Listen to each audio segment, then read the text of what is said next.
Hello, everyone. Welcome back to Arena the Contest. This is Flanks doing another class spotlight. Tonight we are covering the tanks. These are your big, beefy, high hit points, high defense, good, great movement guys, but lower damage. They are the class that will help absorb some damage for your other team members and try to lock down the enemy into place, or put them in compromised positions for your more damage dealing uh, characters to kind of get in there and do their thing on. So we will jump into it tonight. Sorry I don't have the physical representation with me. It's been a pretty busy day, so I didn't get a chance to set it up. Maybe in the next video I can cover that or do like a special video that we'll go over. But anyway, so we'll start off here with the tanks. So if you'll notice, the hit points for the all tanks is 70 hit points, which is 5 more than the brutes. They're the highest damage, nobody or highest hit points. Nobody else has 70 hit points, so that is what's definitely special about the tanks. And then they also have 6 attack, so that's on the lower side, obviously. 8 defense, that's the highest defense, and then 6 movement. All tanks share a circle of protection. We'll talk about circles in a second. So the trigger is enemy starts its turn adjacent to you, and the first target of its attack isn't you. And the effect is that the enemy will take a -2 to the penalty on their first roll, and they'll take 4 damage. This can't kill them, so it can't lower them below 1 HP.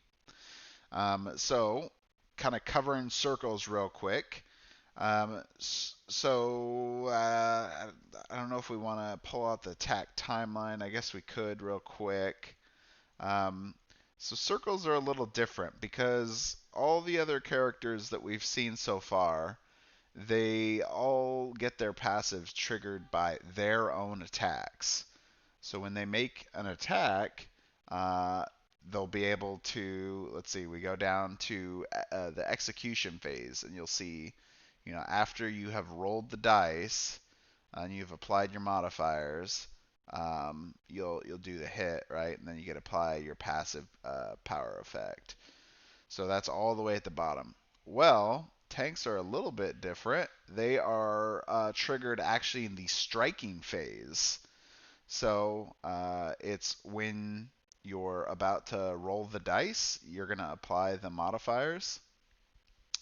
And so it's always going to be on the enemy's turn that a circle will always trigger on. It won't ever happen on the tank's turn. So the tank has to position themselves into a spot that they'll be able to utilize their circle. So the idea is, like it says, the enemy has to start its turn adjacent to you, so you got to be right in there against the enemy. And even if they walk away, you'll still be able to trigger it because they just have to start their turn adjacent. But then they can't, if they attack you, then the circle obviously won't work. But if they go to attack another character, I mean, this is basic, basic idea of like a taunt, right? You're trying to pull them to attack you and not your allies. And if they do, then they'll get punished by taking a -2 to their penalty, or a -2 to their roll. So if they roll, let's say somebody's rolling against one of our brutes and they roll a 7, but they started their turn adjacent to one of our tanks, then they will be unsuccessful in their hit because now they will be at 5 on their roll instead of a 7. And then they will also take the 4 damage. So, and one thing to notice by that too is even if that person, whether they make their hit or not, that target will still receive the 4 damage. So just keep that in mind. And like I said, this is completely on the enemy's turn, not the tanks. All right, so we're gonna jump here into the tanks. So we got Nakral, the Death Knight, Rurik, the Warrior, the Dwarf Warrior, Jorana, the Amazon, and Sir Erick, the Paladin. As long as I breathe, I promise to protect you with all my life. Oh boy, it's it's so cheesy, right? It's very It's a cheesy. little too try hard. All right, so we're gonna start off tonight with Jorana, which, in my opinion, I think she is one of my favorite tanks, and that's mostly because she's pretty much like a damage. She's almost a damage dealer, really more than just a tank, which makes her a lot of fun to play with. So you'll see, tank with great mobility, she can deal massive damage and hit two enemies at once, ideal in teams that want to deal quick damage or reposition enemies to take advantage of attacks in an area. Alright, you'll notice her offense is pretty high. We'll compare here to the others real quick. You'll see 3, 2, 4, Nakral's a little higher, but she's definitely on the higher end. Defense, of course, is going to be very high. Because they'll be getting abilities that help strengthen them from taking hits. Mobility is pretty decent. There's a couple abilities as to where we'll see that. And effects, relatively low. She gets a couple. I mean, actually, this one might potentially be considered higher, but we'll get to that in a second. Handling is relatively pretty easy. I think, let's see how it shows for most of the tanks. Yeah, it's kind of what I thought. So most of the tanks, they're not necessarily incredibly difficult, but at the same time, for you to utilize, like just like we talked about earlier, the circle of protection, it takes some good understanding and positioning to be able to utilize that. And I think that's probably why the handling is a little lower, because for you to be able to do a good job of protecting your team, you need to really understand how you can do that best, and especially with the abilities that we'll see here. All right, so we're going to jump into Jorana, the Amazon. So she's got Dance of Steel in her primary attacks. It's 8 damage, which is definitely on the lower end, but she's toughened. If you don't remember what toughened is -3 damage when hit by an enemy attack. Does not apply attacks. Do not apply on attacks by allies. So basically, the idea is, I guess you couldn't toughen yourself, and then let's say we're talking about one of the heals that like Requiem's of Spirit has, right, where it's like a target regains 20 hit points. You can't set up a situation for yourself to be able to essentially make it easier for you to get healed. That's not the point of toughen, is to reduce enemies attacking you. All right. So then you'll see another enemy within 5 squares of you takes 3 damage. So that's it's all right. I mean it's always good to get a little extra damage out there, and especially at range 5, that's pretty good range. So you can kind of get in there and be in the thick of battle, but not be right on top or anything, and still be doing a little damage out there. So it's decent. It's not great. We got Whirling Strike. This one I think is one of the more fun ones to do, and that's mostly because you get to attack 2 enemies, 8 damage per hit. So you got to roll it twice, and then you may move any number of targets hit 1 square towards you. So we'll take Jorana here, and let's grab us a couple enemies. All right, so you'll notice that her ability is a range 2 ability. So we got our guys here at range 2. So you can move them 1 square. So you have to hit them. So you can't miss your attack and then still move them. You have to hit both ones. So if this case we hit both, we consider closer is something that actually moves you closer to the tank.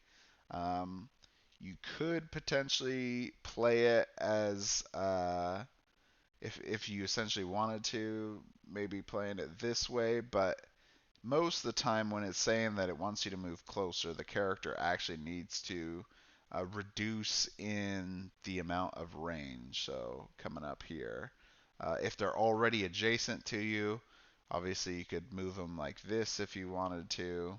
Um, preferably you want to make it so that way you're not going to get mobbed. You wouldn't want to do this, for example, if they started off here, right? Because then you're going to be mobbed.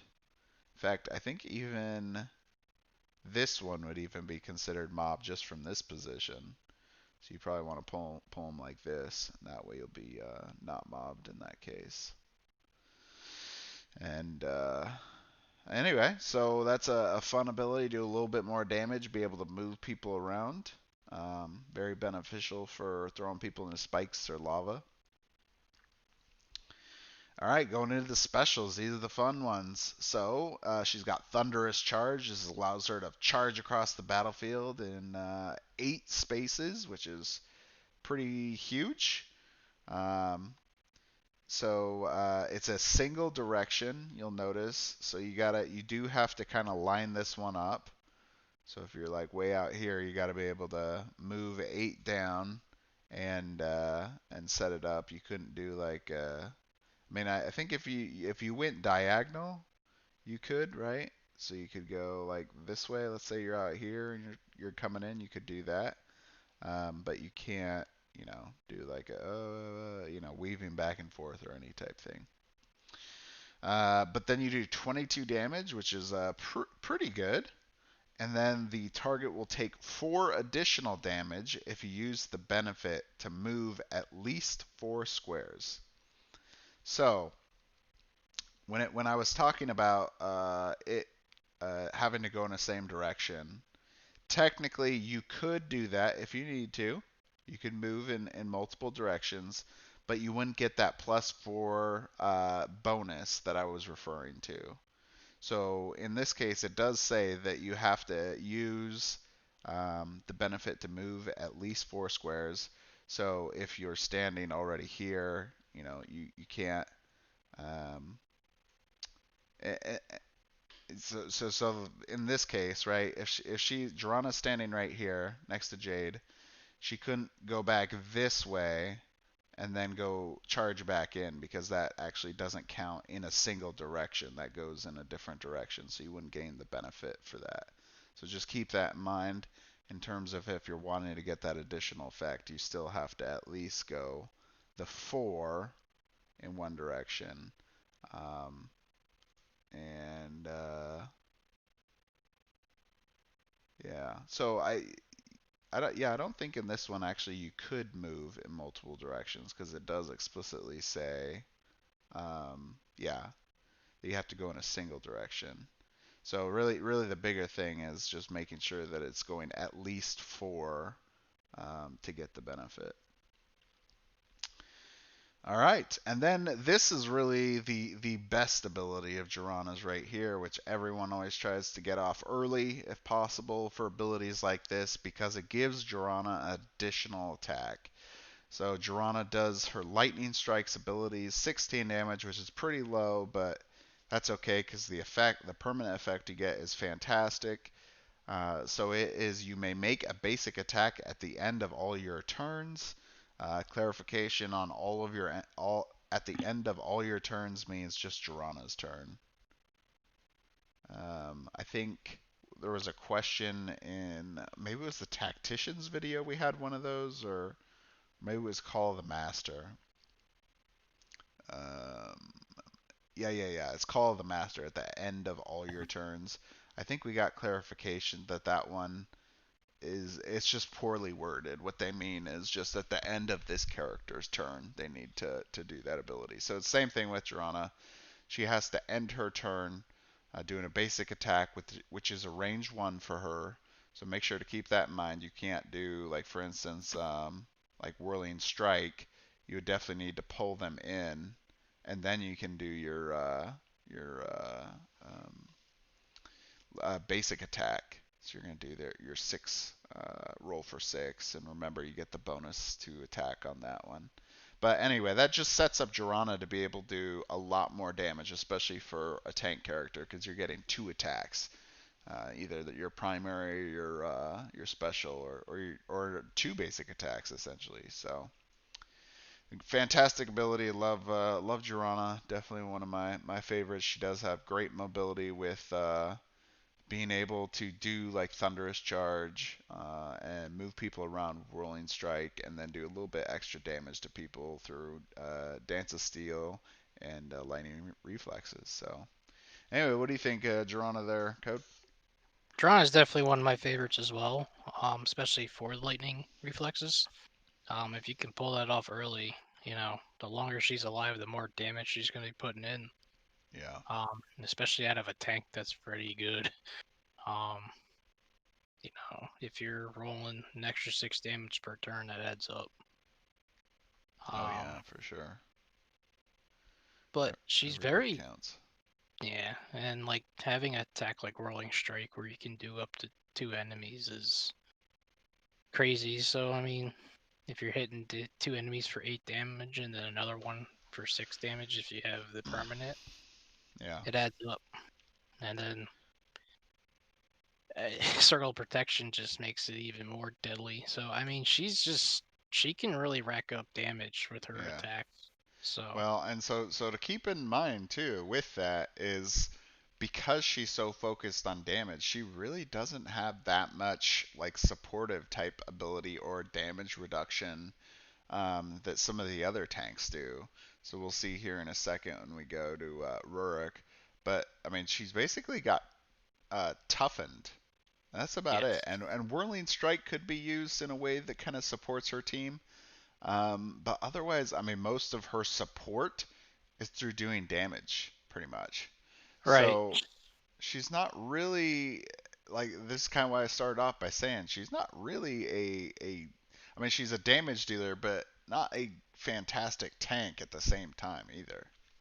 No, but I think a lot of people want to. If you use her, she's really like she wants to get into the opponent's face, really Yeah, try to whack them around, and sometimes that can get distracting because then they want to focus on her. So yeah, depending on how you play her, but she's definitely one of my favorites in all the character heroes. yeah. Oh, definitely. And then her new model of flying through the air with her spear is freaking awesome. Yeah, it's pretty crazy, especially when you compare her to like the original, where she's just kind of. I mean, I like the original too, but Right. it was just kind of a neutral pose. I kind of wish she had some kind of like lightning, like they give her like lightning spear in her hero, her hero pad. Yeah. It's like I want to see some lightning spear, man. Give me some lightning spear abilities. I mean, she's got thunderous charge and lightning reflexes. Let's see some lightning. Yeah. All right, so let's move on to our next tank of the night. We got Rurik the Warrior, the Dwarf Warrior. This guy is, I would consider, the ultimate tanky tank guy. He's gonna absorb tons of damage, or at least try to negate as much damage as he can, and help out team members. But he's really not going to do a lot of damage. So we'll see here in a second what he's good at. So Rurik, tank with the best defensive ability in the game. We'll point that out. He can expand his influence to draw enemies' attacks to himself. Ideals and strategies where you focus all power on a single hero that must survive at all costs. So we'll talk about why Dragori says these things. So you'll notice his offense is a little lower than Jorana's, but his defense is much higher. It's two more higher than hers. One more, and mobility is about the same. I don't know if I'd agree with that. We'll get there. Effects, I think, is also slightly higher, and then handling is a little lower. And I think this is more so because it's really focusing on that tank supporting, getting in there, absorbing damage, trying to help out your team. type thing that can be a little more challenging if you've never played before. But he's still a very solid character. So jumping into his abilities, War Cry, range 2 ability, 8 damage, so same as Dance of Steel. Toughen, same as Dance of Steel, but this time your passive power includes enemies who start their turns within 2 squares of you. So instead of, let's pull out Rurik here, right? You got, instead of having to have your enemies all around you like this, you now get to have them all the way like out here. I mean, that's a it's a pretty good range, so it will really help you get your circle of protection used a lot more than other tanks. It's pretty easy for people to be able to kind of get out of the action, or maybe you only get like one person you get adjacent to, and everyone else is standing away from you. But you know, in this case for here, you know, they're a little further away, so they can attack you, but then you're going to be able to, you know, like for instance, you know, there's three ranges of attacks, right, guys? So we have our single range, like adjacent type of attacks, but then we have abilities that are listed as like that spear value, which is 2 squares. So basically, that puts all of these people that are in spear range on check with your circle of protection. So that can be pretty beneficial. Definitely help negate some of that damage and do some damage back at them.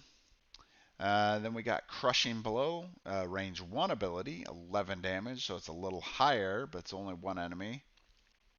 The target is slowed, which means they can't make reaction, or they can't make side steps away from you without triggering a reaction attack. And you may move the target up to 2 squares, then you may move yourself up to 2 squares towards it. So, with Rurik here, and by the way, like, they did so much detail on Rurik's like new model. It's freaking awesome, right? Like you can't really see even in this picture that I'm showing on Tabletop Simulator, but that shield, I mean, it's like full decoration and all kinds of stuff going on there. And that's not even talking about his armor and his giant axe that he's got and everything. So it's just it's amazing. Anyway, so back to what we were talking about. Crushing Blow. This is a great one for throwing somebody into lava because you got to push them like away 2 squares, and then you put them right at the edge, right? And then you get to move up to 2 squares from them. So now they're kind of like they're a little bit stuck. They either have to sidestep out of the lava on their turn, but they're still going to be adjacent to you. So if they imagine, let's see, let's grab a lava here. Let's say we got lava here like this. Jade gets thrown in. You know, if she is trying to get out of this lava after you've thrown her in, she's, you know, starting this turn off.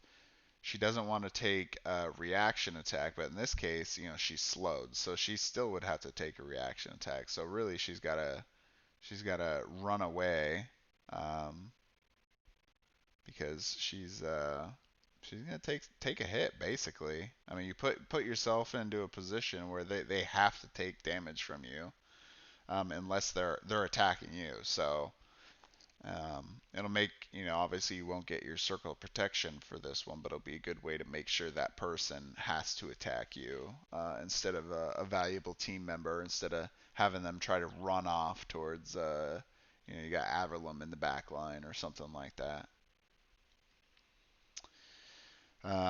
You know, and of course, since you get to move you move yourself up to 2 squares towards it, you don't have to go like right here. You could potentially go over this way, so you do have a little bit leeway on it. You still got to get closer, but you got a little bit of leeway, especially with 2 movement. That's kind of good. So that's really his main movement ability. You'll see Iron Wall here where he gets some movement, but that's about it. And so I don't know if I really agree because really that much movement. I don't know if I'd put it on the same level as Jorana, but all right, we're gonna move on to Iron Wall. So range one, enemy one. So this is definitely a character you got to get like in the battle, basically. Um, you may move up to 2 squares before declaring the target, which means you can just move 2 squares without inciting a reaction attack, and you don't have to say that you're attacking. Like let's say Jorana. You can just move somewhere else. Let's see, maybe there's a better example here. So Liana here is the enemy of Rurik. He could say that he's going to do Iron Wall. He will get to make 2 movements. 1, 2. He doesn't have to attack Liana. He's going to attack Jade instead. He does not incite any reaction attacks because he used his benefit to move. So then he will do 20 damage, which is kind of low, but for a special, I mean, not on the super low end, but it's lower. And then his effect is you are immune from damage and new effects from enemies. That basically makes you impervious to anything on your turn because nobody's going to be able to move you around. Nobody's damaging you. Nobody's putting other crazy effects on you while you're just kind of standing in the heat of the battle. So this is a great one, especially if you know a team is maybe they're already focusing you, but they got like specials coming up, or Rurik's already starting to get low. You pop this, and in PvP it's really good because you're gonna get a whole round where basically you're not gonna take any damage, and they'll have to go focus on someone else, and at the same time. Um, you could throw off their positioning by that because or their planning because they were already trying to go after you and they're not going to be able to. In PvE, it's not bad. It's being able to stop all damage and effects is pretty good, but you're only going to get that one turn before it's gone, so it's not super crazy beneficial. um, let's see, let's talk about bosses, I guess. Bosses. Um, in this case, I'm trying to think. Do you think I don't? So I think in Iron Wall he would still be immune to damage, right? Uh-huh. Because he's not affecting the attack of the boss, right? Right, he's just immune to damages in terms of like I guess game mechanics. Yeah, So it would work on bosses, I believe. yeah. I think that one will work on bosses. We might have to clarify on that one, but I'm pretty sure that he would still be able to do it even against bosses. Yeah, I was just thinking about that as you were talking. I was like, does that work on Yeah, right. bosses? I think it would, but Yeah. So anyway, moving on to Epic Shield. It's a range one enemy, 20 damage. So same kind of thing, not crazy amount of damage, but really this is what's good. This is a nice ability to get popped early, um, because this is gonna make you a super tank. This is your permanent of making you protected once per turn. So every single turn you are protected, which is +3 defense to enemy attacks. So what that means is now Rurik, every time he's going against an enemy, he will have 11 defense. So that's a pretty high. That's over 50% chance that they're going to miss now instead of hit against Rurik. So it's pretty awesome.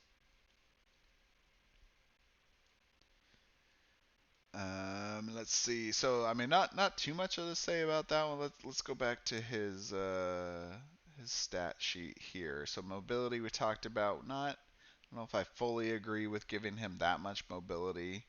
Defense, definitely way more defensive because he can just essentially make himself to not take any damage or any effects, and then permanently make himself a lot harder to hit than other characters. And then of course he still has like toughen, his passive power. Now being able to trigger even more, so that's even better. Um, so yeah, definitely defense is right on. And then effects, I think it's slightly higher because he gets slowed as well, and then of course you get that permanent effect. Um, so yeah, I mean, I think it's just slightly more than Jorana's. Yeah. And then handling is a little bit more because you got to know when to use these abilities, especially like Iron Wall or Crushing Blow and War Cry. They're all those three abilities for sure. You got to know the right positioning and the right time to use them. Otherwise, you really don't want to waste Iron Wall. You want that at the perfect moment when you know that maybe Rurik's going to take a huge shot and try to save his life, keep him in the game. So what do you think about the Rurik? Rurik is well, if we look at Jorana as the attacking uh tank, if we can look at Rurik as the defensive tank. Oh yeah, Um, I mean, his epic shield is another one that you want to try to get off as early as possible. Having over 50% chance of blocking most of your opponent's attacks is that's huge. And but you got to know when to use the other abilities between Warcry, Crushing Blow, and Iron Wall. Um, yeah. So so one thing about Iron Wall is I almost kind of wish that this ability, instead of just making Rurik immune to all attacks, it'd be awesome if Rurik could actually give that to like right, one of his allies for a turn. or if it gave something to an ally that's adjacent to him, Yeah, I mean at least something. adjacent or range 2 or 5 squares or I don't know, something like that where it was a little more supportive of the team. I mean, obviously this is meant to just keep up Rourke, but um, I mean, it would be great if you could do that too because it would combine even better with um, you know, uh, just some of his other abilities of being able to throw guys around and stuff. Right. But Um, obviously with Iron Wall, making yourself immune from damage means that your enemies are going to have to attack someone else that's not you. So that means you'll be able to trigger Circle of Protection more. exactly, and that's you don't always get circle of protection too often, but when you do, No, and it's also just in general with circles. So there's two classes that have circles, the tanks and then the bruisers. Bruisers have a different one called Circle of Retribution, which we'll talk about in the bruiser video. But it's one of those abilities you really got to remember. hmm It's so much easier to play the game as like the brutes or tacticians or any of the other guys that have normal passives that trigger on their hits because you're going to be doing it and you're going to be planning out your attacks to do amount of damage, but you're not really planning out essentially all of the attacks or what's exactly going to happen with the enemy. So you have to be really close on remembering, hey, I have a tank here. He's got circle protection. Not only am I remembering to put myself in a good spot, but I also need to remember that when it gets to the enemy's turn, I have to remember to do the passive because there will be plenty of times that you'll set yourself up and then the enemy will be going and you just won't think about it. Maybe it's like a couple turns later and then they're using that character you set up and you just didn't even think about it. And you're like, oh crap, I forgot to do circle protection. right, and that's something I think a lot of beginner players is to always remember your passives because a lot of times, even with the other characters who you Yeah, use them more, a lot of time they get forgotten because it's not something.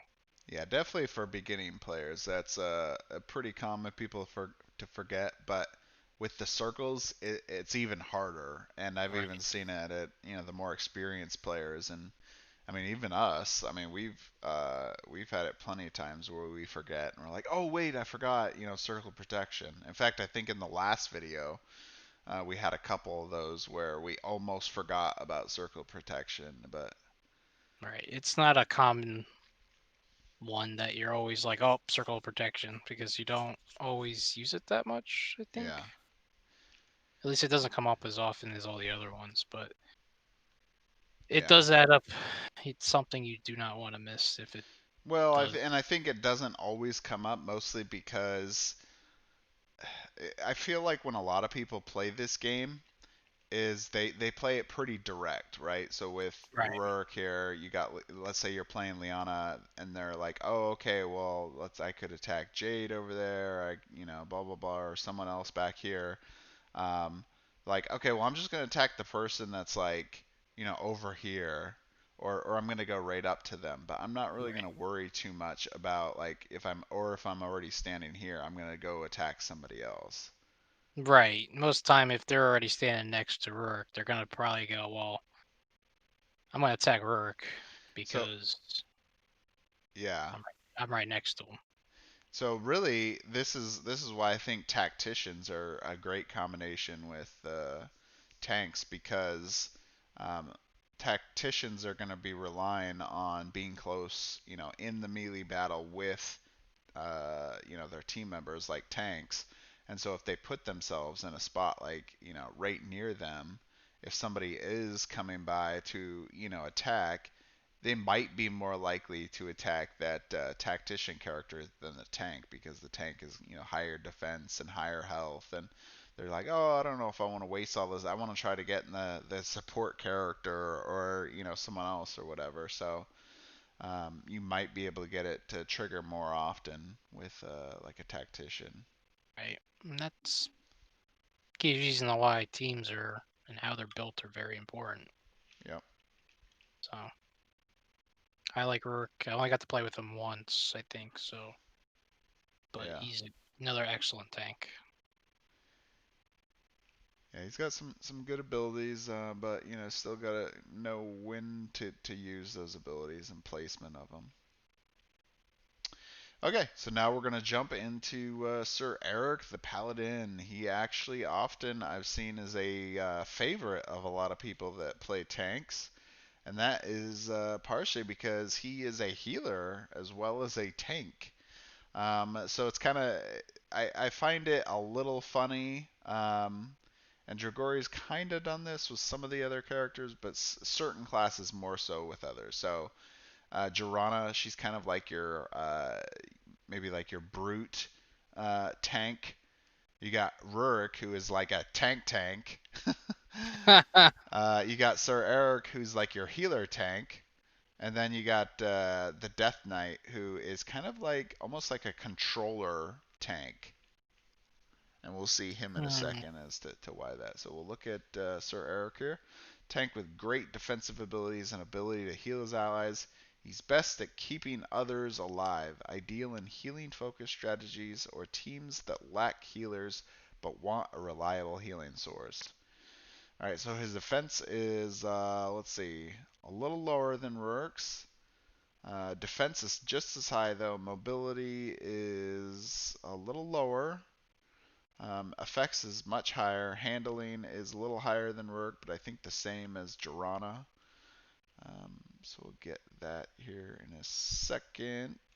All right, so Sir Erick, similar to other heroes, so he's got Holy Sword, which gives him toughen, just like the two other tanks. In fact, now that I think about it, all four tanks have the exact same first effect. They become toughened, and they all have 8 damage at the beginning, but then they get some other kind of effect. I wonder if that's the case with any of the tacticians here. Was it weakened, weakened and slowed? No, they're different. For some reason, I just decided to do this with tanks. I'm not exactly sure why. I guess I just want to make sure that they're handing out what buffs they have, and protection is pretty strong. Um, Helpful condition, so I could see why they want to just use toughened instead. Just, because you're most likely going to get hit as a tank. So I think just sometimes it's like, all right, if I'm going to take a hit, I might as well take a less hit. Less damage. Yeah, right. All right, so 8 damage. Toughened. You were an ally within 5 square, regains 3 hit points. So this is kind of similar to like our healers video. where you get to heal yourself or an ally, but you'll notice, I think, was it Nakral has Ustar has the lowest heal. He's got a 6. Jade also has 6, but obviously Sir Erick isn't going to be a full replacement for a healer. You're basically going for a team that maybe needs a little bit of healing just to kind of keep them in the fight, but uh, you're not really planning on keeping all your team members alive with 3 hit points because it's not that much. Sure, it adds up, but it's adding up a lot slower than with healers. So it's kind of nice that he's got that, at least range 5, so he's in the battle, but he's still got some control around him to be able to heal. Then going on to Shield of Faith is a range 2 ability. One enemy gain a bonus to your roll, which is always great to get a better chance to hit.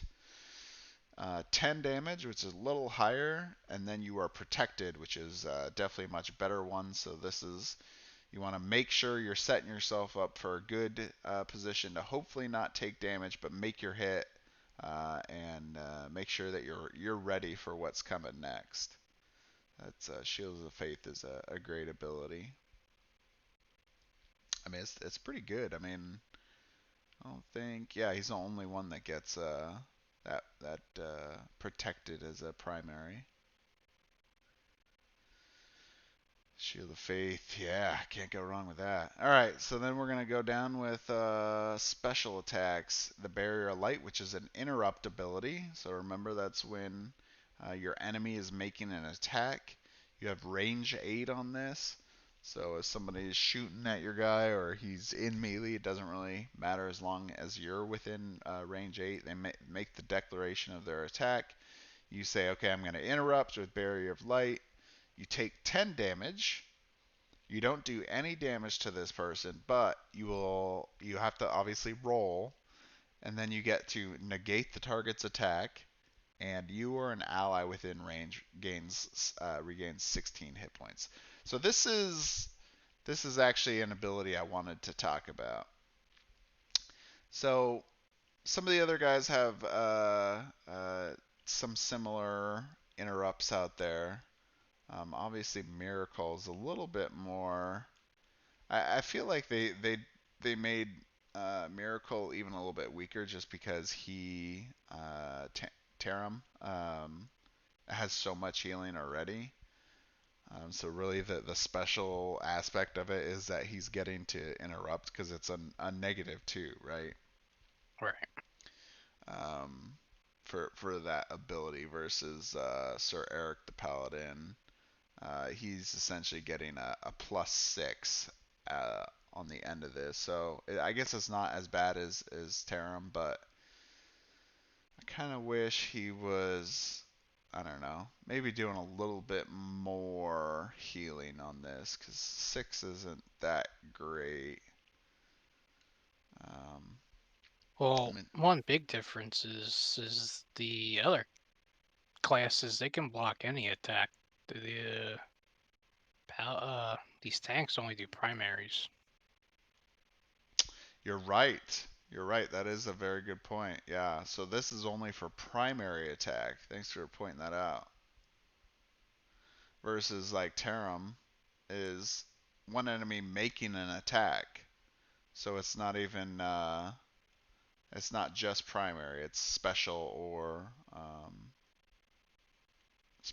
primary or basic or whatever. But yeah, you're right. A lot of the other people that do have interrupts are just it's an enemy making an attack. It doesn't really matter if they're um,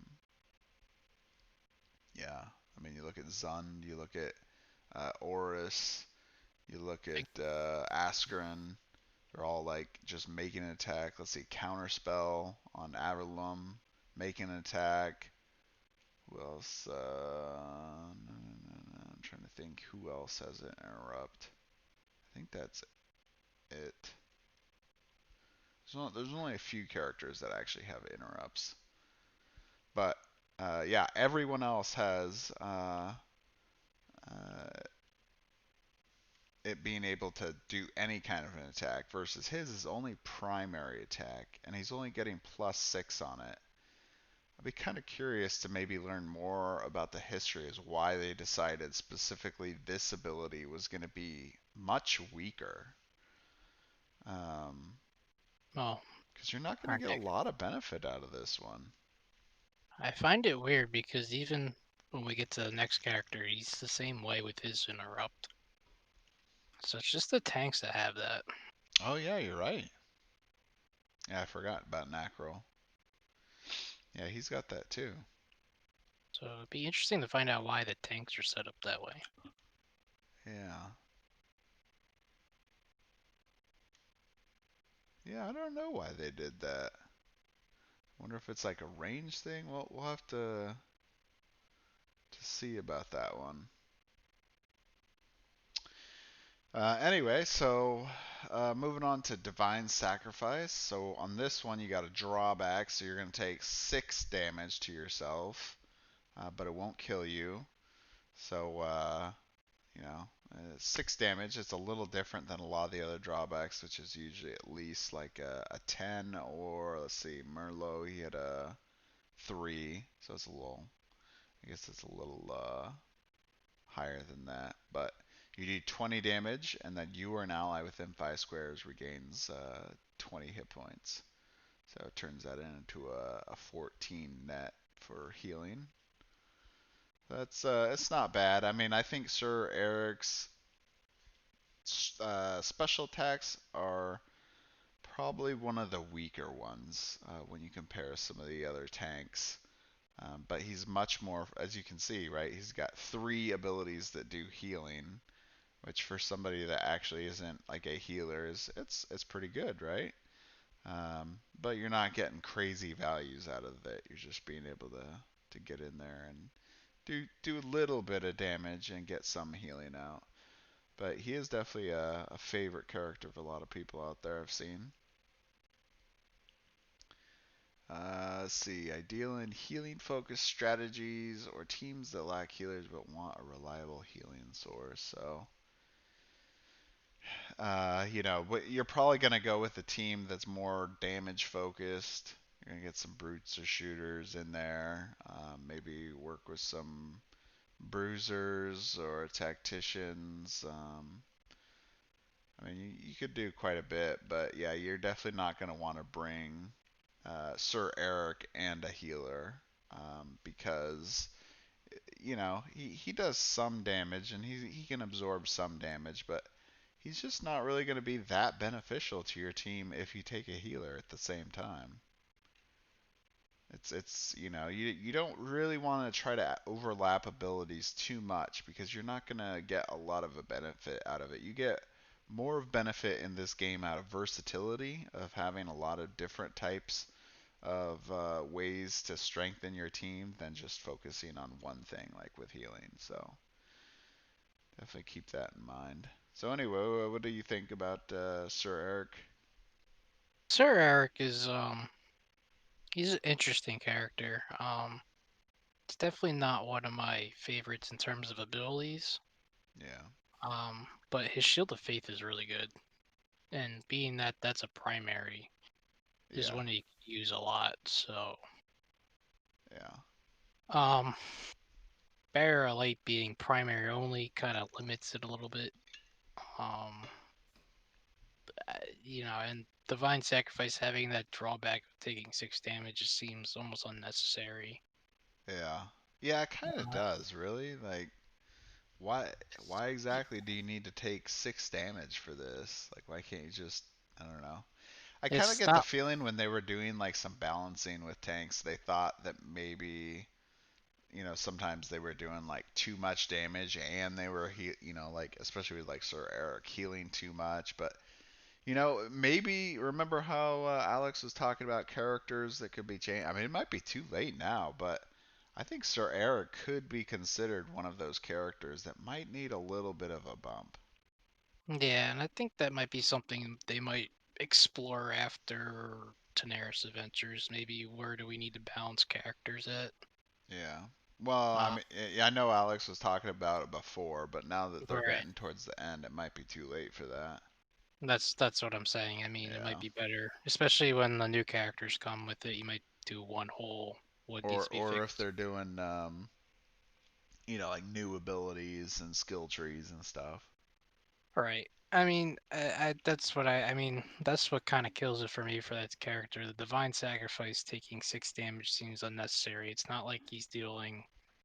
I mean, 20 damage is a good amount, but it's not crazy amount. So, Yeah. and the 20 heal is a lot, but I don't know. The 6 damage seems unnecessary for me. Yeah. So, um, Yeah, I don't really, I don't know. Maybe they thought if he had too much healing type abilities, he'd just be too strong.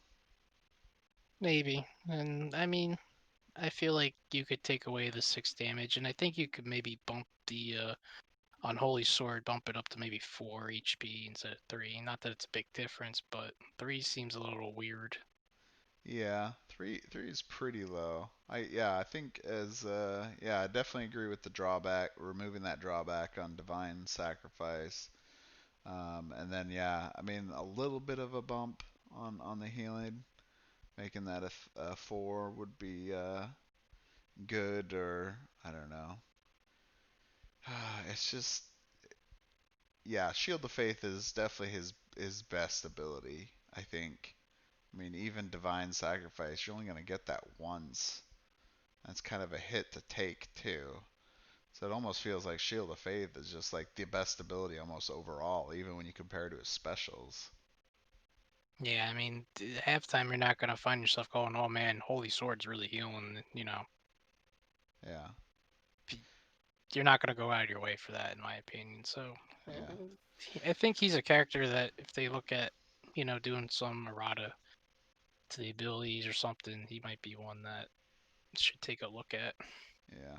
Well, and I mean, I don't want to sound too down on him anyway, because like I said, as a lot of people do actually like him, and I think it is just because of a little bit of being able to support his team through healing, um, definitely through healing, and then of course being able to give himself protected.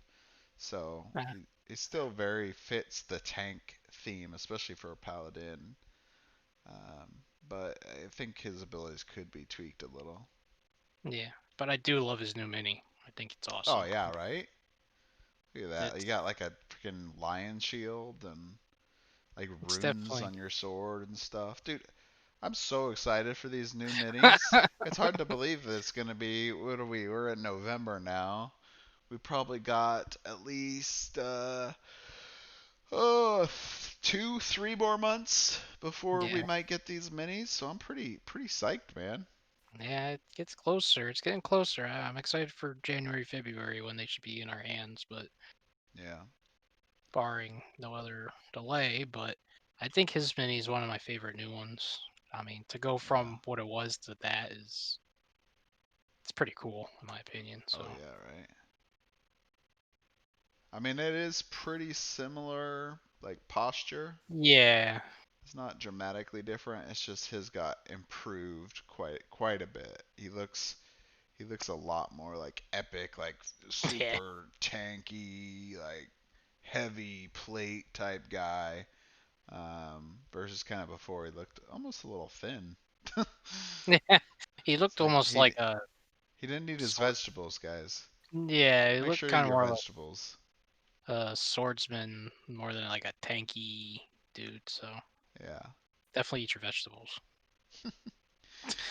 All right, so we're gonna move on to our last tank of the night, the Death Knight, which of course, I mean, everyone's excited about an idea of a Death Knight, right? Especially when you have like pretty much almost the opposite above him. You got the Paladin. So the Death Knight, tank with powerful effects that pull, debuff, prevent enemies from regaining health, ideals for countering healing focused strategies and eliminating distant ranged heroes. So his offense is slightly higher. I think he's on same level as Jorana. Defense is a little bit lower because he's more focused on effects than he is and doing things to his enemies than defending himself. Mobility a little bit lower in comparison to Rurik and Jorana, which I think we disagreed already on Rurik's assessment there, but um, I don't know. We'll get to that. I think I might disagree on the mobility. Effects definitely higher, and handling is a little lower because of these abilities of being able to use these powerful effects that they're referring to. You got to know when to use them. So we'll see. All right, so Evil Sword, same as all the others, 8 damage, toughened. You negate any effects that make enemies within 2 squares of you regain hit points. So this is awesome because not only do you negate just one hero, like let's see, I think it's Mirror, right? Is it? No. Is it? No, it's not Mirror. Oh yeah, it is Mirror. Okay, Nightshade poison, right? Where she can make that target not regain hit points. Dude, this is even better than that because you get to negate enemies within 2 squares of you. So you're creating like a whole field of corrupted ground that your enemies will not be able to regain hit points, which is actually pretty good because, if Nakral's like in the fight there, there's a good chance that healers are gonna be trying to heal those people that are, in there. Um, so they're gonna be hurting if they can't get those heals, and so Evil Sword is a great way to keep the team locked down. Then we got Death Grip, range 2, 1 enemy, 11 damage, a little higher on the damage side. You may move the target 1 square towards you, so kind of similar to Whirling Blow, but only 1 enemy. Higher damage, obviously. But then the target becomes vulnerable, and vulnerable is a +3 damage when they're hit. Great way to set up an attack for your brute or shooter, anybody else basically. So you bring them in. You got Nakral out here, right? And he does his attack. He pulls in Liana. Now Liana is going to trigger Circle of Protection if she doesn't attack Nakral, and and then she's gonna be probably taking a good heavy hit from somebody else if you combo that right. It's a good setup combo ability there. All right, so now we're going to go into the interrupt, which is, like we were saying earlier, exactly the same as Sir Erick's. So 10 damage drawback, only for primary attacks. 16 damage on the hit, versus Barrier Light didn't do any damage. So this one, you actually get to do damage. Then you negate the attack. Then you may move yourself to a square adjacent to the target. So this is one of the abilities why I think that he should almost be considered like having good movement, because essentially he's turned his because he's got a range 8. So basically he's got like a ranged 8 charge, and it doesn't have to be um like it doesn't have to be in a line or anything. He just gets to move next to the target. So you could even, like, if Jade was like out here and you're interrupting her, you could basically teleport through lava and be right there. You don't even have to walk through it. So there's definitely some advantages there. Man, I really wish I would have asked already about why it's primary attacks and not special attacks. I'll try to get the answer in that this week and post it on my like Instagram, Twitter, and in Discord. And maybe I'll pop it into the comments too for this video. But anyway, so I think it's a little bit better in some ways because it's still going to position him into good spots, and then you start teaming it up with like Evil Sword. You're going to be wrecking some guys, especially like healers, right? We're going to be right on top of them. And then Spectral Lance, range 8, so you get a range 8 ability on a melee character, which is fantastic, right? This attack doesn't incite reaction attacks. So this is actually really important because, so normally, right, if a range character tries making one of their attacks, which all their attacks are normally ranged attacks, next to another character, they will incite a reaction attack. Well, so most of the time, that's why, a person that's ranged is going to continue to try to stay at range, whereas the melee character needs to be right, in the battle. But if you didn't have this benefit, then essentially every time Nakral was trying to use this ability, he'd be inciting reaction attacks because he's going to be right, in the thick of the battle already. So being able to, like in this case, um, do his attack like a Jade here and be able to get over to her without being attacked by like Rurik or Liana in this case. So 25 damage, so it's actually a really strong hit too. And then you may move the target up to 7 squares to a square adjacent to you. So this one, it's a little different some of the other guys where we've seen of you move yourself. In this case, you're moving them, which is pretty awesome too because you can do stuff like this.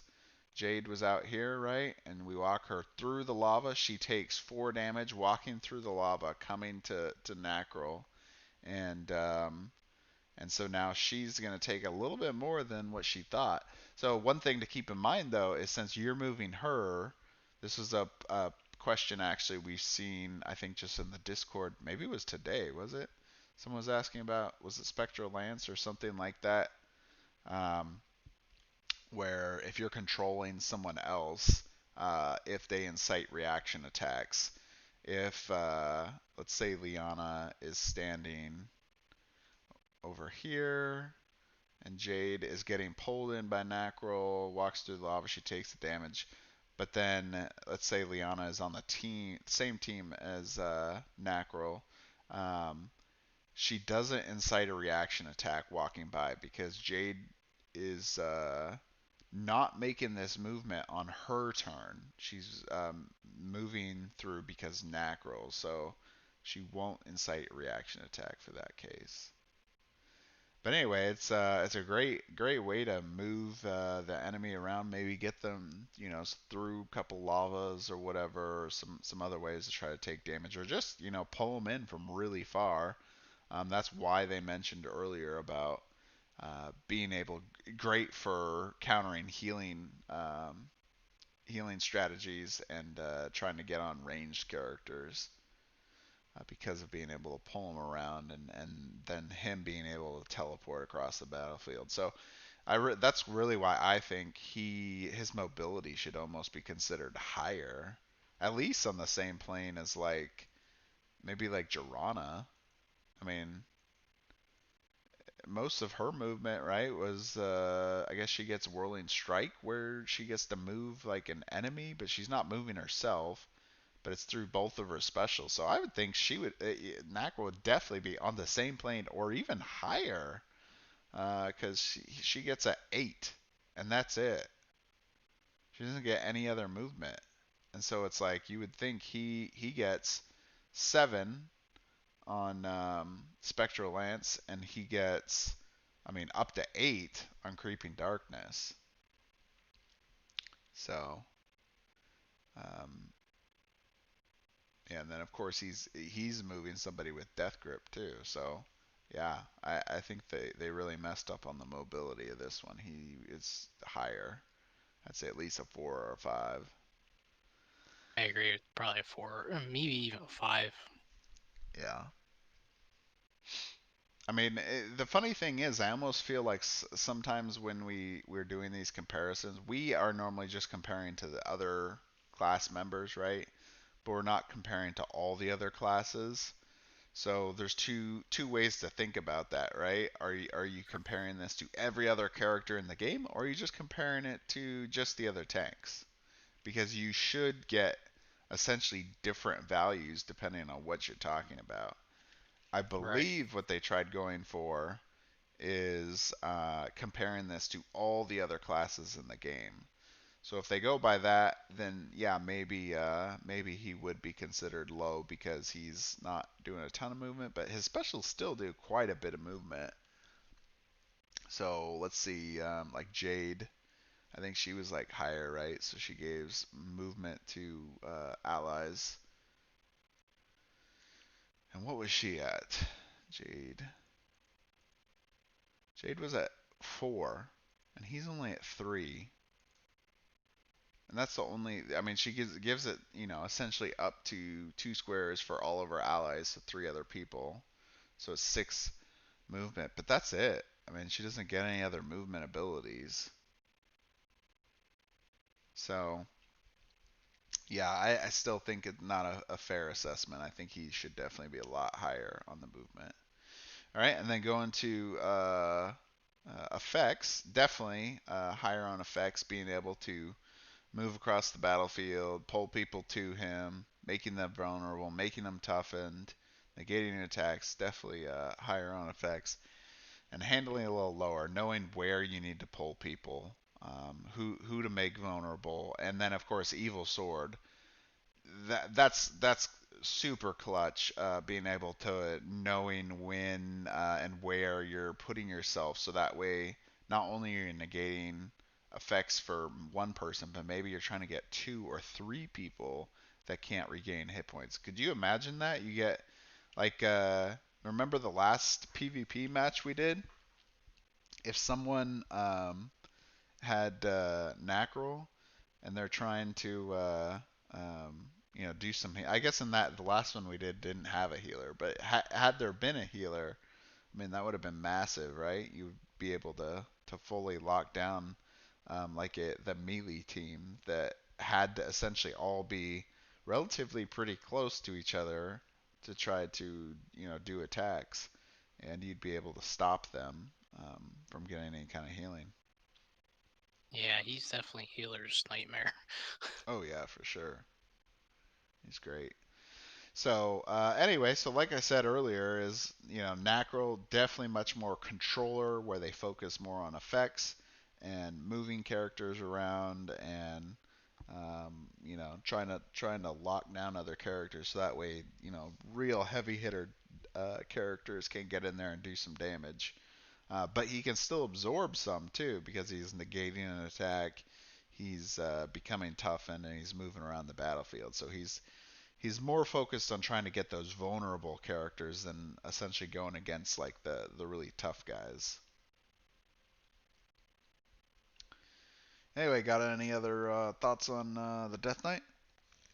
Um, I played him, and he was a character I thought I wasn't gonna like so much, and I ended up really liking him a lot. Um, he's got some good abilities, especially his special, um, being that it's 8 squares with Spectral Lance, and it doesn't incite reaction attacks. It's you can get some interesting situations with that, and it's pretty good. I do like that his interrupt does do damage, and thinking about it more, when I see both on him and Sir Eric, um, I don't know. He's already got limited on making it only a primary attack. I don't know if the drawback being 10 damage on top of that Right. is kind of, no, all the other characters. Needed. It's yeah. I mean, all the other characters are. I mean, if anything, maybe if they didn't have it, or if they still had to keep a drawback, at least make it lower, like a 5 or something. Yeah, I was thinking half because it's only primary. You're taking 10 damage to stop a just a primary that, a lot of the primaries don't even do 10 damage. I mean, there's some good primaries out there, right? I mean, if you're looking at like brutes, right? When we did videos there, Right.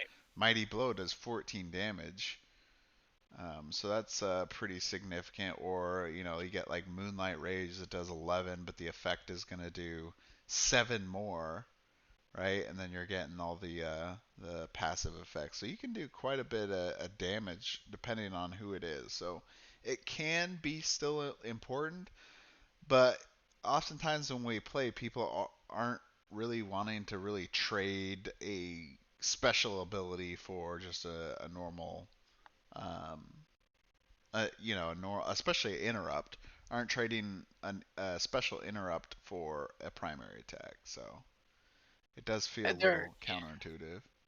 there are situations that will arise where this is like, thank God I have this, but taking that, it flips over your special token. It's only a primary, and you're taking 10 damage seems like a lot.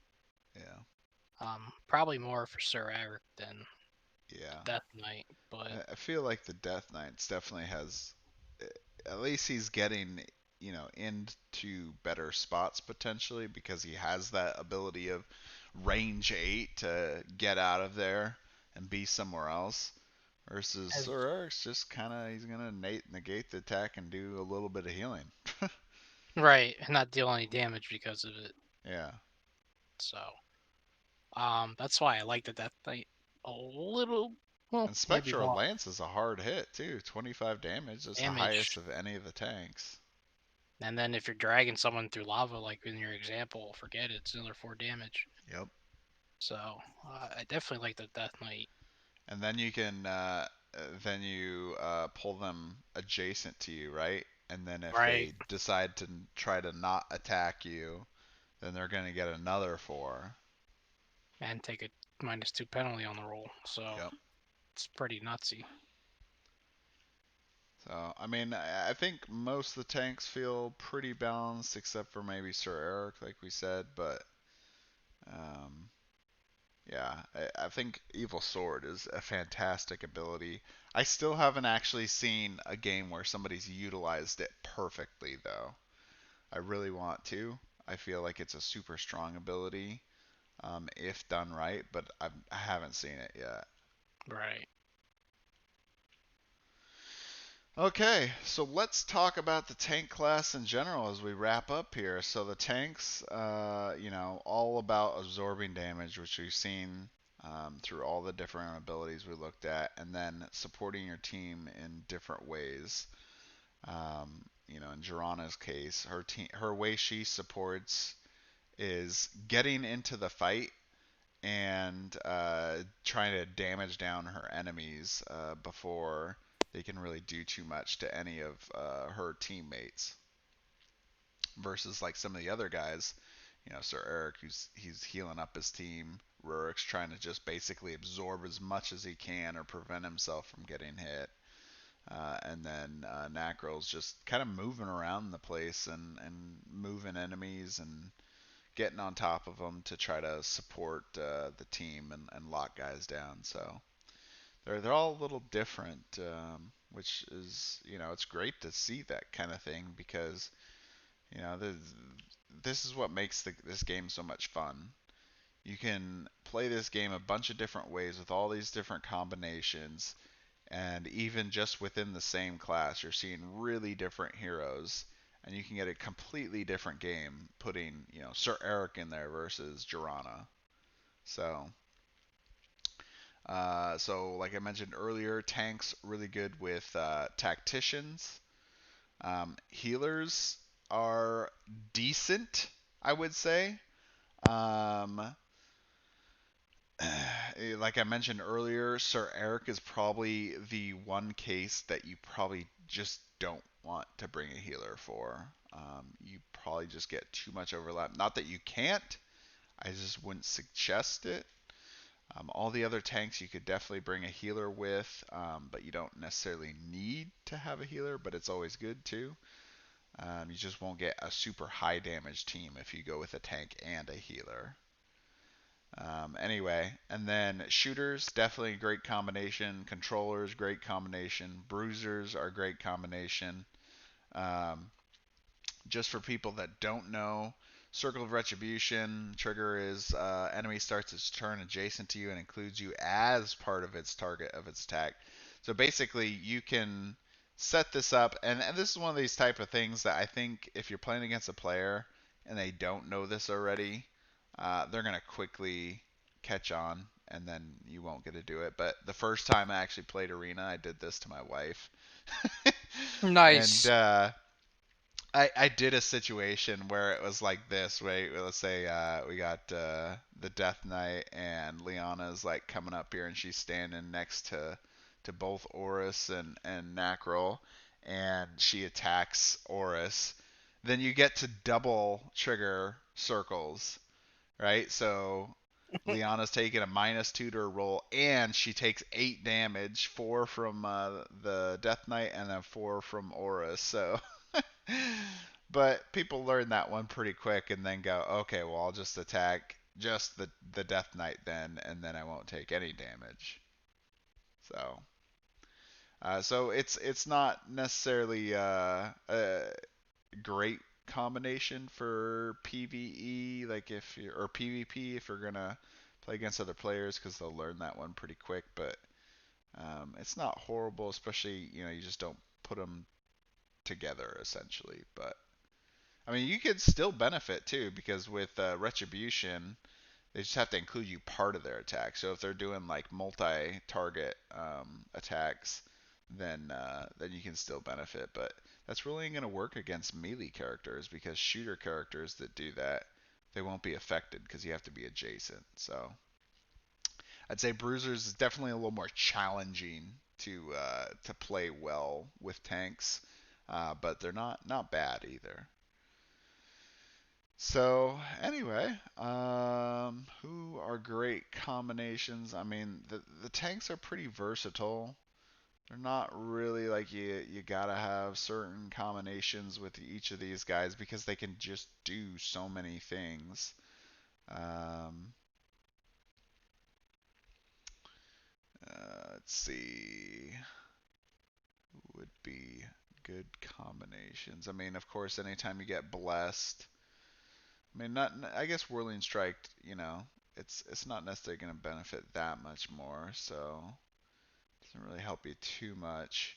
I mean, really, you could double down on getting some more damage reduction abilities through Inspire Greatness with Jade.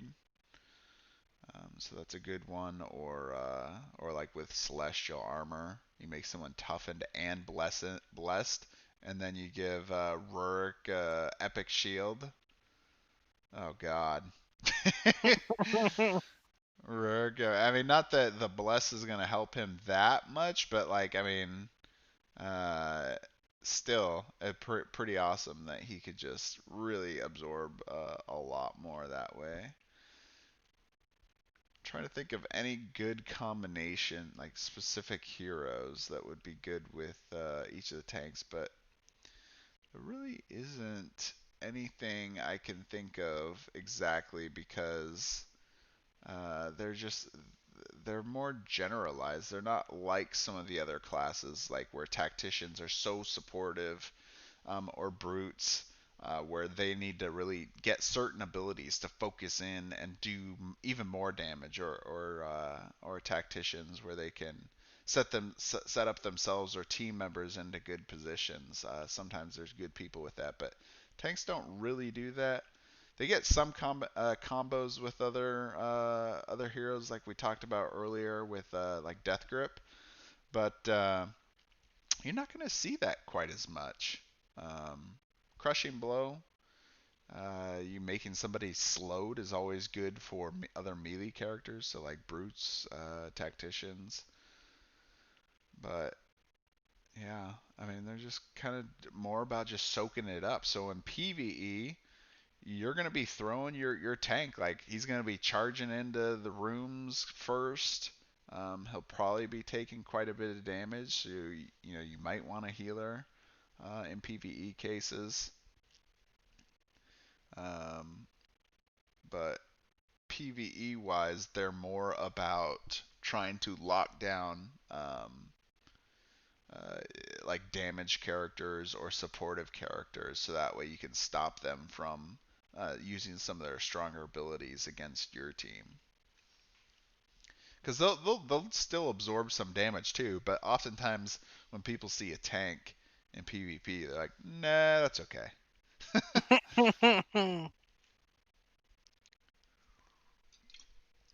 Yeah. So anyway, you got any other final thoughts there, Code?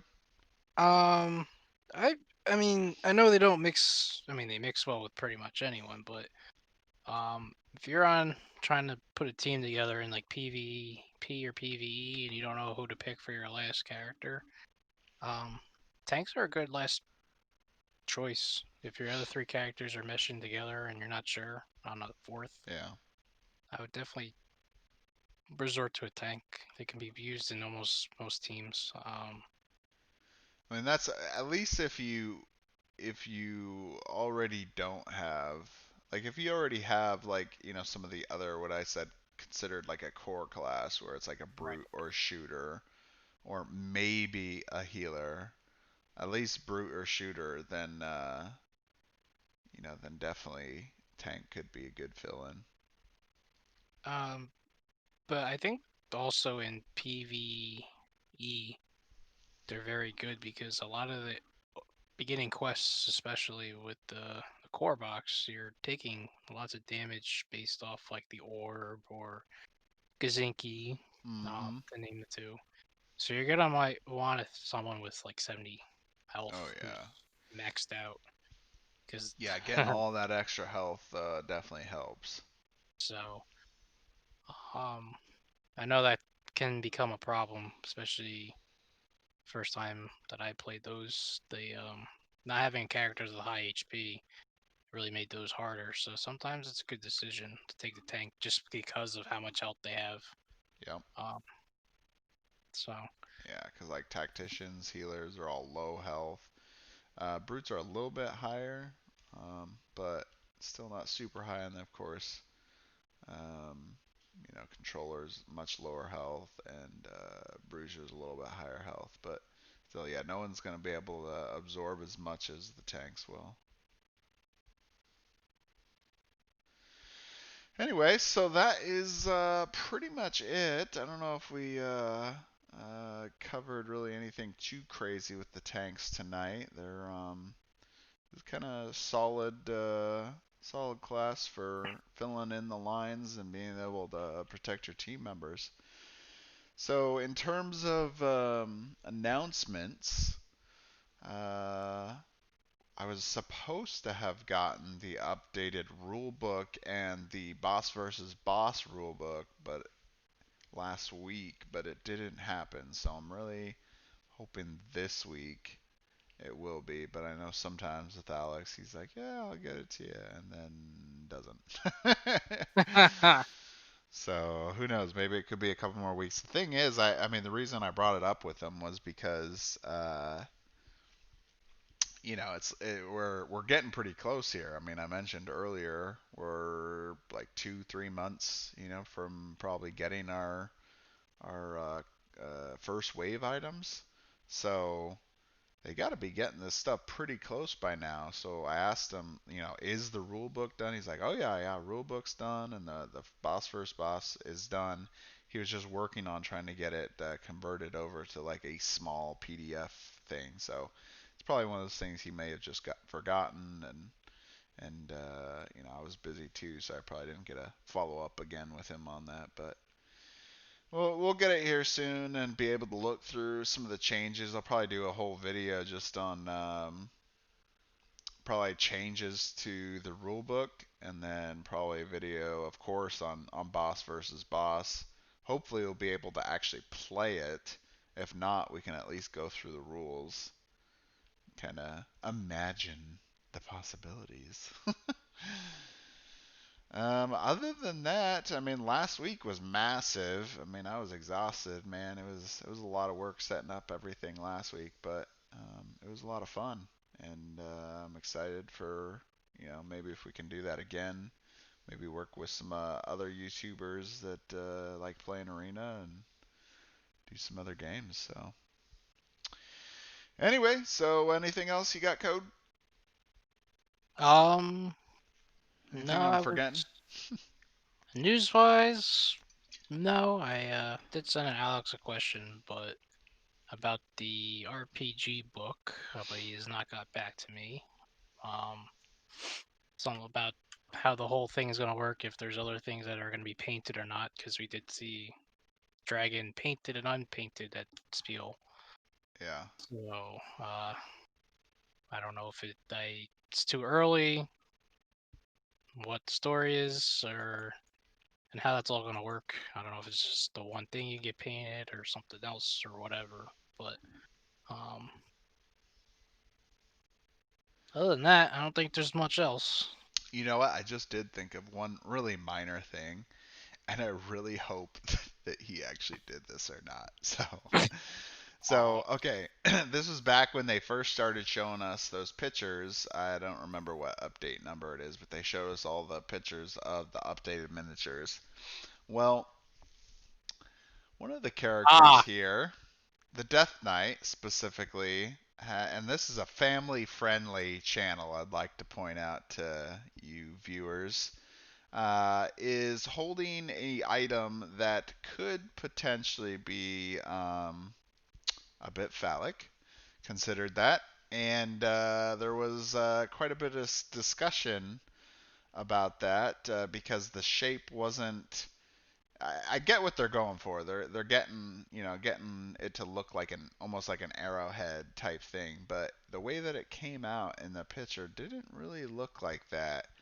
And I mentioned it to Alex, and like at first he was like, "Wait, what?" And then I think he like went back and looked at it again, and he's like, "Oh yeah, we definitely don't want anyone thinking that." So he might have made some changes to that. I mean, Clayton is the miniature guy, but he probably mentioned it to him. So I'm hoping to see maybe some changes, but I don't know if we've seen any updated versions of the Death Knight yet, have we? no. So I don't think we have. I'm gonna have to double check on Facebook to see if I've seen anything, but I haven't. Not that I know of. So it also might be different once the mini is actually done yeah, compared. yeah, exactly. Because some of the sizes and things will change, but Yeah, I even mean, still, I mean, it doesn't. You know, the original one definitely doesn't have that at all. But because these new reworked miniatures had increased sizes for objects like shields and swords and axes and runes and stuff. They really tried to bring out the detail on his sword, and it didn't really come out like they think they thought it did. But anyway, that was a real minor thing, just a comment that we saw way back when, and that I bring that up since we're talking about the tanks. So. All right. Well, anyway, that is it for tonight, and probably next week we'll be moving on to the shooters, I think. So that should be fun. All right. Well, thanks for watching, and hope you learned something, and we'll come back again and watch some of our other videos. So we'll see you later. Have a good night.